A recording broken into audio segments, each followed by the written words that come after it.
இருக்கு, எனக்கு cholesterol level அதிகமா இருக்கு, அதனோட சேர்ந்து ஃபேட்டி லிவரும் இருக்கு. என்ன பண்ணலாம்னா ரொம்ப ரொம்ப ஈஸியா அத குறைச்சிக்கலாம். அதற்கான சரியான உணவு முறைய நான் சொல்றேன். நீங்க ஃபாலோ பண்ணிக்கோங்க.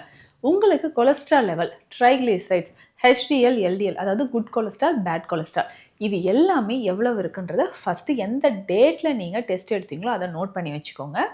அதற்கு அடுத்ததாக உங்களுடைய பிளட் சுகர் லெவலும் ஒருவேளை சுகர் இல்லைன்னா பரவாயில்ல. சுகர் இருந்ததுன்னா அதையும் நீங்க நோட் பண்ணிக்கோங்க. ஸோ நம்மளுடைய பாடி வெயிட் உங்களுடைய உடல் எடை எவ்வளவு இருக்கு அதையும் நீங்க நோட் பண்ணிக்கோங்க. அப்போ இது 3ம் நம்ம நல்லா நோட் பண்ணி வச்சுட்டு என்னென்ன நம்ம ஃபாலோ பண்ண போறோம். ஒருவேளை உங்களுக்கு உடல் எடை பாடி வெயிட் அபவ் 80 கேஜி 80 கிலோவும் தாண்டி இருந்ததுன்னா இந்த உணவு முறைகளை நீங்க கட்டாயம் ஃபாலோ பண்ணியே ஆகணும். ஸோ ஃபேட்டி லிவர் குறையிறதுக்கு இந்த உணவு முறைகள் ரொம்ப முக்கியமா இருக்கும். சரிங்க, என்னென்ன உணவு எடுக்கலாம் அப்படின்னு கேட்டிங்கன்னா ஃப்ரூட்ஸ் அண்ட் வெஜிடபிள்ஸ் ரொம்ப முக்கியம்.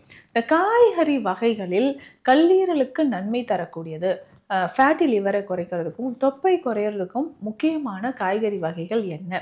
நல்ல ஃபைபர் கண்டென்ட். ஸோ வெஜிடபிள்ஸ் அப்படின்னாவே நமக்கு ஃபைபர் கண்டென்ட் இருக்கிறது தான். இதில் மெயினாக உங்களுக்கு தொப்பை குறைவும் கல்லீரலில் இருக்கக்கூடிய ஃபேட் கரையிறதுக்கும் அவரைக்காய் ரொம்ப முக்கியம்.